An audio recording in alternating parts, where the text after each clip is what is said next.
Creating Basic Content എന്ന spoken ട്യൂട്ടോറിയലിലേക്ക് സ്വാഗതം. ഈ ട്യൂട്ടോറിയലിൽ നമ്മൾ പഠിക്കുന്നത് കണ്ടന്റ് ടൈപ്സ്, ചില ആർട്ടിക്കിൾസ്, എങ്ങനെയാണ് ബേസിക് പേജ് ക്രിയേറ്റ് ചെയ്യുന്നത്. ഈ ട്യൂട്ടോറിയൽ രേഖപ്പെടുത്തുവാൻ ഞാൻ ഉപയോഗിക്കുന്നത് Ubuntu Linux operating system, Drupal 8, Firefox web browser തുടങ്ങിയവയാണ്. താങ്കളുടെ ഇഷ്ടാനുസരണം ഏത് വെബ് ബ്രൗസറും ഉപയോഗിക്കാം. ആദ്യം നമുക്ക് കണ്ടന്റ് ടൈപ്പിലേക്ക് പോകാം. Drupalൽ കണ്ടന്റ് ടൈപ്പ് കണ്ടന്റ് മാനേജ്മെന്റ് സിസ്റ്റത്തിന്റെ കാതലാണ്. ഇത് ഒരു സൈറ്റിന്റെ നട്ടെല്ലു പോലെയാണ്. മറ്റ് CMSകളെ അപേക്ഷിച്ച് ഇത് Drupalനെ വ്യത്യസ്തമാക്കുന്നു. മിക്ക CMSനും വെറും ടൈറ്റിൽ, ബോഡി എന്നിവ മാത്രമേ ഉണ്ടായിരിക്കൂ. അത് അപൂർണവും അപ്രാപ്തവുമാണ്.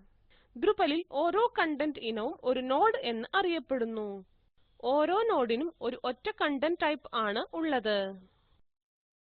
കണ്ടന്റ് ടൈപ്പിനെ കുറിച്ച് പഠിക്കാം. കണ്ടന്റ് ടൈപ്പ് പ്രത്യേക ടൈപ്പ് നോഡുകൾക്ക് വിവിധ ഡിഫാൾട്ട് സെറ്റിംഗ്സ് നിഷ്കർഷിക്കുന്നു. നോഡ് ശരിക്ക് പബ്ലിഷ് ചെയ്തിട്ടുണ്ടോ, കമന്റ് ശരിക്ക് കൊടുത്തിട്ടുണ്ടോ എന്നിങ്ങനെ നോക്കുക. എങ്ങനെയാണ് കണ്ടന്റ് നമ്മുടെ സൈറ്റിലേക്ക് ചേർക്കുന്നു. ഓരോ കണ്ടന്റ് ടൈപ്പിനും ഫീൽഡ്സ് ഉണ്ട്. ഏതു തരത്തിലുള്ള കണ്ടന്റ് എന്നതനുസരിച്ച് നമ്മൾ ഏതു വിവരങ്ങളാണ് കൊടുക്കേണ്ടത് എന്നുള്ള ഫീൽഡും ഉണ്ട്. പറയുവാൻ അനുവദിക്കുക. imdb.com എന്നത് ഒരു Drupal സൈറ്റ് ആകാം. ഇത് റെഡ് എന്ന മൂവിയെ കുറിച്ചുള്ളതാണ്. ഇത് സ്ക്രീനിൽ കാണും. ഒരു പോസ്റ്റർ, ഒരു ടൈറ്റിൽ, ഒരു റിലീസ് ഡേറ്റ്, ഒരു parental rating, run time, movie ശൈലി, അതിന്റെ ബോഡി, മൂവിയെ കുറിച്ചുള്ള വിവരങ്ങൾ എന്നിവ. നമുക്ക് ഒരു സെറ്റ് പീപ്പിൾ ഫീൽഡ്സും അതിനെക്കുറിച്ചുള്ള ലിങ്ക്സ്, ബട്ടൺസ് എന്നിവ കൂടി ഉണ്ട്. മറ്റ് CMSകളിൽ CSSലോട്ട് Dreamweaver ഉപയോഗിക്കുവാൻ കഴിയില്ല. ഉദാഹരണത്തിന് നമുക്ക് വേണ്ടത് 2010ലെ മൂവികളുടെ ലാൻഡിംഗ് പേജ്. അതിൽ ബ്രൂയിസ് വില്ലീസ് നായകനായത്, പാരന്റൽ റേറ്റിംഗ് PG-13 ഉള്ളത്. നിങ്ങൾ മറ്റൊരു CMS ഉപയോഗിക്കുകയാണെങ്കിൽ ഇത് ചെയ്യുവാൻ പ്രയാസമായിരിക്കും. Drupalൽ വളരെ എളുപ്പത്തിൽ നടക്കുന്നു. ഇത് ഈ കണ്ടന്റ് ടൈപ്പിന്റെ പ്രത്യേകതയാണ്. ഇപ്പോൾ built-in കണ്ടന്റ് ടൈപ്പുകളെ കുറിച്ച് കൂടുതൽ പഠിക്കാം. പുതിയ കണ്ടന്റ് ടൈപ്പ് സൃഷ്ടിക്കുന്നതിനു മുൻപ് നാം നേരത്തെ സൃഷ്ടിച്ച Drupal സൈറ്റ് തുറക്കുക. ഒന്നാമതായി നാം ആർട്ടിക്കിൾ കണ്ടന്റ് ടൈപ്പിനെ കുറിച്ച് പഠിക്കുന്നു. കണ്ടന്റ്, ആഡ് കണ്ടന്റ് എന്നിവ ക്ലിക്ക് ചെയ്യുക. ഓർക്കുക, നിങ്ങൾ ഇതിനകം ഒരു ആർട്ടിക്കിൾ സൃഷ്ടിച്ചതാണ്. ഇപ്പോൾ എല്ലാ എലിമെന്റുകളും ഉള്ള മറ്റൊരു ആർട്ടിക്കിൾ സൃഷ്ടിക്കാം. ആർട്ടിക്കിൾ ക്ലിക്ക് ചെയ്യുക. ഇതിൽ ടൈറ്റിൽ ഫീൽഡ് നിർബന്ധമാണ്. ബോഡിക്കുള്ളിൽ ടെക്സ്റ്റ് ഒന്നും തന്നെ ഇല്ല. ആർട്ടിക്കിൾ കണ്ടന്റ് ടൈപ്പ് സമ്മറിയുടെ കൂടെ വരുന്നു. സമ്മറിയിൽ ഒന്നും കൊടുത്തിട്ടില്ല എങ്കിൽ അത് സൃഷ്ടിക്കുവാൻ Drupal ആദ്യത്തെ ചില പ്രതീകങ്ങൾ എടുക്കും. ഇത് ടീസർ മോഡ് എന്ന് അറിയപ്പെടുന്നു. മുന്നോട്ടു പോകുക. ഈ പാഠത്തിനെ കുറിച്ച് എന്തെങ്കിലും ടെക്സ്റ്റ് ടൈപ്പ് ചെയ്യുന്നു. ആവശ്യമുള്ള ഏത് ടെക്സ്റ്റും ടൈപ്പ് ചെയ്യാവുന്നതാണ്. എന്റെ ടെക്സ്റ്റ് ഇതാണ്. ഇവിടെ ടെക്സ്റ്റ് ഫോർമാറ്റ് സൂചിപ്പിക്കാനായി ഏതെല്ലാം എലിമെന്റ്സ് HTMLലേക്ക് കൊടുക്കാം എന്നുള്ളതാണ്. ഇവിടെ ബേസിക്, റെസ്ട്രിക്റ്റഡ്, ഫുൾ HTML എന്നിവ ഉണ്ട്. നമ്മൾ സൂപ്പർ യൂസർ ആയതിനാൽ നമുക്ക് എല്ലാം കാണാം. സാധാരണ ഒരു എഡിറ്റർ അല്ലെങ്കിൽ പബ്ലിഷർ ആയി യൂസർ ലോഗിൻ ചെയ്യുമ്പോൾ ഒരു ടെക്സ്റ്റ് ഫോർമാറ്റ് മാത്രമാണ് ഉള്ളത്. അത് മാത്രമേ ഉപയോഗിക്കുവാൻ സാധിക്കൂ. കൂടുതൽ വിവരങ്ങൾക്ക് About Text Format എന്ന ലിങ്കിൽ ക്ലിക്ക് ചെയ്യുക.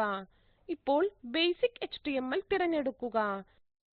Basic HTML നിങ്ങൾക്ക് സോഴ്സ് കോഡും ചില ബേസിക് HTML എലിമെന്റ്സും ഉപയോഗിക്കുവാൻ അനുവദിക്കുന്നു. Paragraph tag, strong italic, unordered list, ordered list, പിന്നെ കുറച്ചുകൂടി.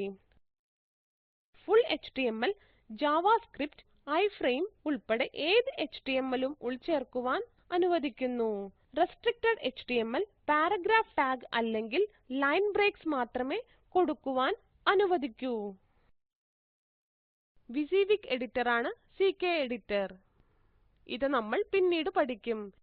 ഇവിടെ നമുക്ക് കാണാൻ കഴിയുന്നത് bold, italics, linking, unordered, ordered list, block code, image എന്നിവയാണ്. വിവിധ H ടാഗ്സ് തിരഞ്ഞെടുക്കുവാൻ ഫോർമാറ്റിംഗ് ഡ്രോപ്പ് ഡൗൺ ഉണ്ട്. വ്യൂ സോഴ്സും ഉണ്ട്. എനിക്ക് ടെക്സ്റ്റ് ഫോർമാറ്റ് മാറ്റുവാൻ കൂടുതൽ ബട്ടണുകൾ വേണം. അത് പിന്നീട് പഠിക്കാം. ബേസിക് HTML തിരഞ്ഞെടുത്ത് കണ്ടിന്യൂ എന്ന ബട്ടണിൽ ക്ലിക്ക് ചെയ്യുക.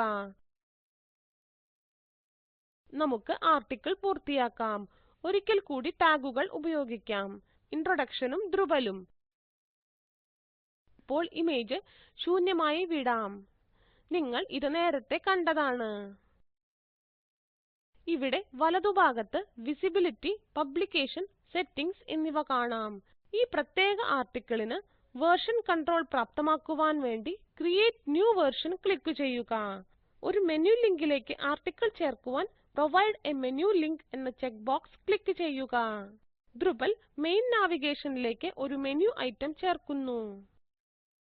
അങ്ങനെ ചെയ്താൽ നിങ്ങൾക്ക് മെയിലുകൾ നൂറുകണക്കിന് കിട്ടും. അതിനാൽ ഈ അടയാളം മാറ്റണം. നമുക്ക് ഒരു പ്രത്യേക നോഡിൽ കമന്റ്സ്, ഓൺ, ഓഫ് എന്നിവ സാധിക്കും. ഇവിടെ നമുക്ക് URL അലൈസ് നൽകാം. ദ്രുബൽ ഇത് ബ്ലാങ്ക് ആയി സൃഷ്ടിക്കുന്നു. അതോറിംഗ് ഇൻഫർമേഷനു താഴെ ഈ നോഡ് സൃഷ്ടിച്ചത് ആരാണെന്നും എപ്പോഴാണെന്നും കാണാൻ കഴിയും.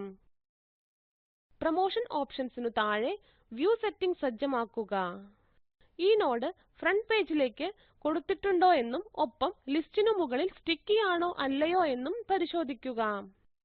കണ്ടന്റ് ടൈപ്പ് സൃഷ്ടിക്കുവാൻ വേണ്ട സെറ്റപ്പുകൾ എഡിറ്റർ മാറ്റേണ്ട ആവശ്യമില്ല. പക്ഷേ മുൻഗണനകൾ പ്രകാരം മാറ്റം വരുത്താവുന്നതാണ്. ഒടുവിൽ സേവ് ആൻഡ് പബ്ലിഷ് ക്ലിക്ക് ചെയ്ത് നമ്മുടെ നോഡ് സംരക്ഷിക്കുക. ഉടനെ നോഡ് നമ്മുടെ സൈറ്റിൽ കാണപ്പെടും. ഇത് ഇവിടെ കാണാനാകും. ഹോം പേജ് ക്ലിക്ക് ചെയ്യുക.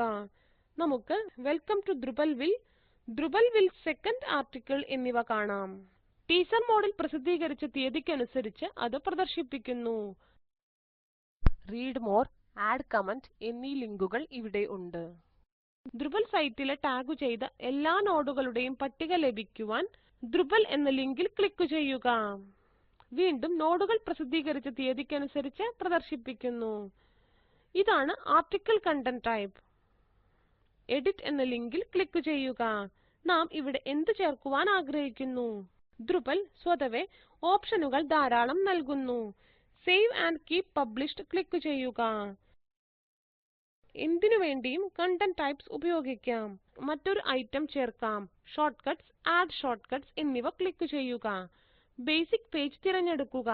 ബേസിക് പേജിൽ ടൈറ്റിൽ, ബോഡി എന്നിവ ഉണ്ട്. വേറെ ടാഗുകൾ അല്ലെങ്കിൽ ഇമേജുകൾ ഇല്ല. ഇത് ഡിഫോൾട്ട് ആയി ഫ്രണ്ട് പേജിലേക്ക് മാറ്റിയിട്ടില്ല. അഭിപ്രായം രേഖപ്പെടുത്തുവാൻ ഓപ്ഷൻ ഇല്ല. ഒരു പുതിയ മെനു സൃഷ്ടിക്കുവാൻ എളുപ്പമാണ്. കാരണം അത് ഹോം പേജിലേക്ക് പ്രൊമോട്ട് ചെയ്തിട്ടില്ല. എബൌട്ട് ദ്രുബൽവിൽ എന്ന് ടൈപ്പ് ചെയ്യുക. നിങ്ങളുടെ ഇഷ്ടാനുസരണം ടെക്സ്റ്റ് ചേർക്കുക. ഇപ്പോൾ മെനു സെറ്റിംഗ്സിനു കീഴിലുള്ള പ്രൊവൈഡ് എ മെനു ലിങ്ക് എന്നത് ചെക്ക് ചെയ്യുക. ടൈറ്റിൽ എന്നത് മെനു ടൈറ്റിലേക്ക് മാറുന്നു. നിങ്ങൾക്ക് വേണമെങ്കിൽ ഇത് ചുരുക്കാവുന്നതാണ്. മെയിൻ നാവിഗേഷൻ ചെക്ക് ചെയ്യുക. ഇപ്പോൾ വെയ്റ്റ് എന്നത് 0 ആക്കുക. വെയ്റ്റ് എന്നത് മെനു എവിടെ വരുന്നു എന്നതാണ്. ഒരു താഴ്ന്ന നമ്പർ അല്ലെങ്കിൽ നെഗറ്റീവ് നമ്പർ അത് ലിസ്റ്റിനു മുകളിൽ കാണപ്പെടും. മറ്റെല്ലാം അതുപോലെ വിടുക. മെനു ലിങ്ക് ചെക്ക് ചെയ്തുവെന്ന് ഉറപ്പുവരുത്തുക. സേവ് ആൻഡ് പബ്ലിഷ് ക്ലിക്ക് ചെയ്യുക. എബൌട്ട് ദ്രുബൽവിൽ എന്ന ലിങ്ക് ലഭിക്കും. അത് എബൌട്ട് ദ്രുബൽവിൽ എന്ന നോഡിലുള്ള ബേസിക് പേജ് കണ്ടന്റ് ടൈപ്പിലേക്ക് നമ്മെ കൊണ്ടുപോകും. നോഡ് ഐഡി 3 എന്ന് കാണിക്കുന്നു. നിങ്ങൾ മുന്നേ നോഡ് ചേർത്തിട്ടുണ്ടെങ്കിൽ അത് വ്യത്യസ്തമാകാം. താഴെ ഇടതുവശത്ത് നോഡ് ഐഡി 3 എന്നു കാണാം. ഇത് പലപ്പോഴും ആവശ്യമില്ല. ഇതാണ് ആർട്ടിക്കിൾ. മെനു ലിങ്കോട് കൂടിയ ബേസിക് പേജ് കണ്ടന്റ് ടൈപ്പ്. സംഗ്രഹിക്കുവാൻ അനുവദിക്കുക. ഈ ട്യൂട്ടോറിയലിൽ നമ്മൾ പഠിച്ചത് കണ്ടന്റ് ടൈപ്പ്, ആർട്ടിക്കിൾ സൃഷ്ടിക്കുന്നത്, ബേസിക് പേജ് സൃഷ്ടിക്കുന്നത്.